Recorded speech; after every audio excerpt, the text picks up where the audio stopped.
I'm here to talk about success. The first rule of success is to have a vision.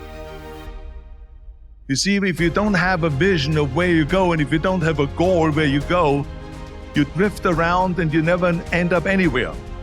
It's like you can have the best ship in the world, you can have the best airplane in the world. If the pilot or the captain doesn't know where to go, it will just drift around. It will not end up anywhere, or most likely in the wrong place.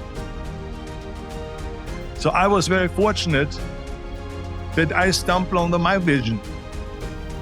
I mean, as you know, I was born in 1947 in Austria after the Second World War. And I didn't really like Austria when I grew up. I couldn't wait to get out of there. I couldn't see myself becoming a farmer or a worker in a factory or anything like that. My vision was totally different. I felt that I was born for something special, for something unique, for something big. So I was searching. Then one day I went to school. I remember I was 11 years old, and they showed a documentary about America. And there they showed in this documentary the huge skyscrapers. And I said to myself, that's where I want to be. But now the question was just, how do you get to America? In those days, it was a very expensive trip. It's not like today. So again, I was very fortunate that one day after school, I walked by a store in Graz. I went inside and I looked around and I looked at this stuff, and then I saw a magazine. I saw a bodybuilding magazine that had Reg Park on the cover. Reg Park was then a 3-time Mr. Universe. And I saw him on the big screen as Hercules. So I bought the magazine, I took it home and I read it over and over from the front page to the back. I read that and I said to myself, wow, this is the blueprint for my life. This is exactly what I want to do. I want to become a bodybuilding champion just like Reg Park. I want to get into movies just like Reg Park. And I want to make millions of dollars and be rich and famous just like Reg Park. You know how great it felt that I knew where I was going? Imagine the majority of people don't know where they're going. I knew where I was going, that I'm going to become this bodybuilding champion just like him. So it was just a question of how do you do it? I was so relieved, because when you have a goal, when you have a vision, everything becomes easy. 74% hate their job in America. They just aimlessly drift around, and then all of a sudden there's a job opening, so they get their job because you have to work. But then when you work, it's a chore. It's work. It's not fun. So if you think about, only a quarter of the people really enjoy what they're doing in life. That is unbelievable if you think about it. So I felt so blessed that I knew what I was doing. So people always ask me, when they saw me in the gym in the pumping iron days, they said, why is it that you're working out so hard? 5 hours a day, 6 hours a day, and you have always a smile on your face. The others are working out just as hard as you do, and they look sour in the face. Why is that? And I told people all the time, I said, because to me, I'm shooting for a goal. In front of me is the Mr. Universe title. So every rep that I do gets me closer to accomplishing that goal, to make this goal, this vision turn into reality. So I couldn't wait to do another 500-pound squat. I couldn't wait for the next exercise, for the next half hour of posing and all the kind of things that you have to do to be a champion. And with the age of 20, I went to London and I won the Mr. Universe contest as the youngest Mr. Universe ever. And it was because I had a goal. And this is no different than anything else, what I'm talking about. This is not just about bodybuilding. It was the same in acting. I remember when I was doing Conan the Barbarian. I was crawling on the rocks. It didn't matter if I had to do another 50 takes or 100 takes, no matter how much I bleed on my elbows or my knees, I saw that vision of the perfect scene, and it was an important scene, and I would do it over and over again until we got it. And the same thing is also in politics. I remember that in politics, I had a very clear vision that I will be the leader of California. That's as far as I could go because I was not born in America, so I could not run for president. So being the governor of the 5th largest state was for me really the ultimate title, the ultimate accomplishment in politics. So even though people came up to me and says, why don't you go and run for something smaller, you're never gonna make it. I ran for governor, and then 2 months later I became governor of the state of California. Again, because I had a very clear vision what I'm gonna do with California. So let me tell you something, visualizing your goal and going after it makes it fun. You've got to have a purpose no matter what you do in life.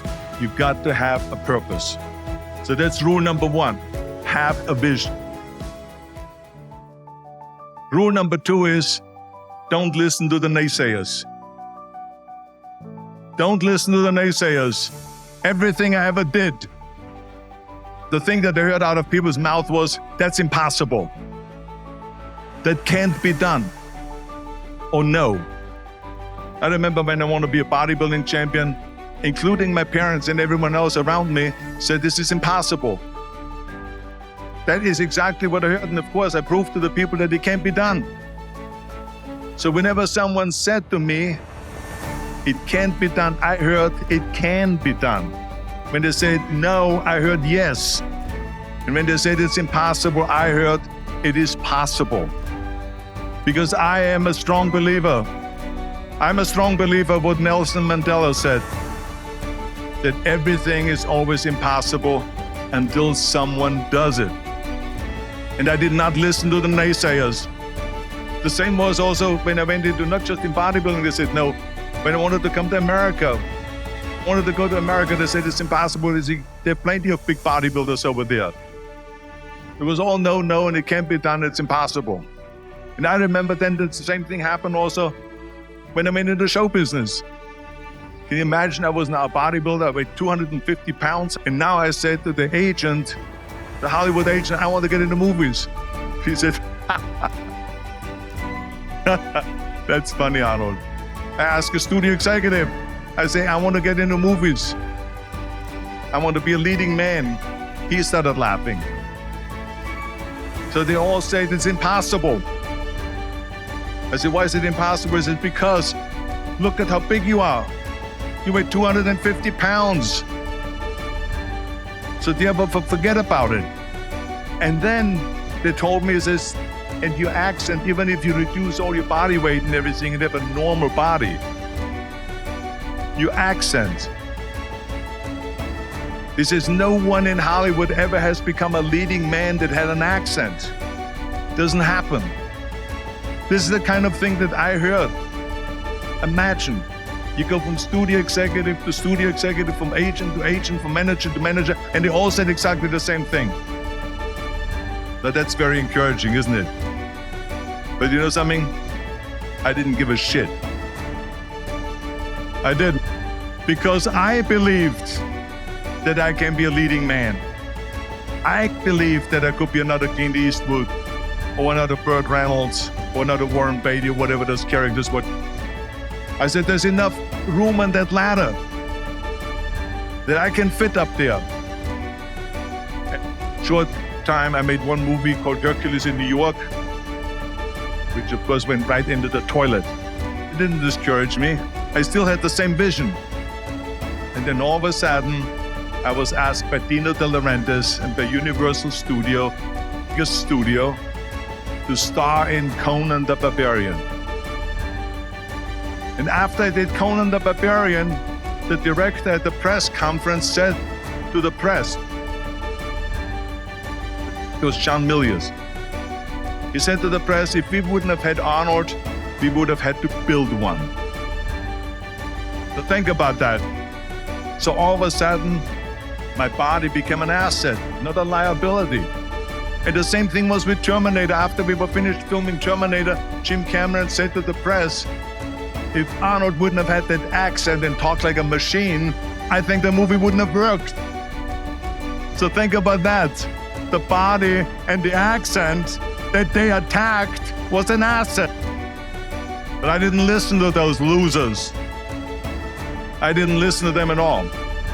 Because that's exactly the way it was in politics again, when everyone said no, no, no, and it can't be done.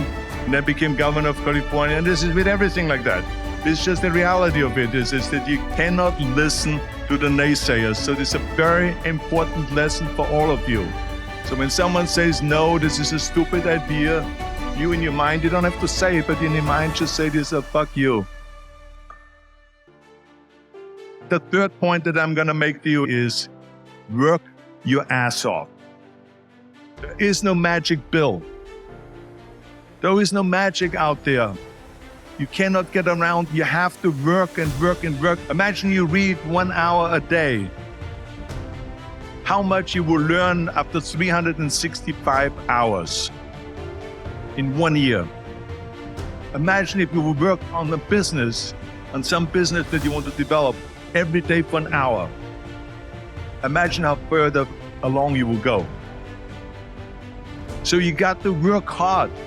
I mean, let me tell you something. When I went to America, I went to college.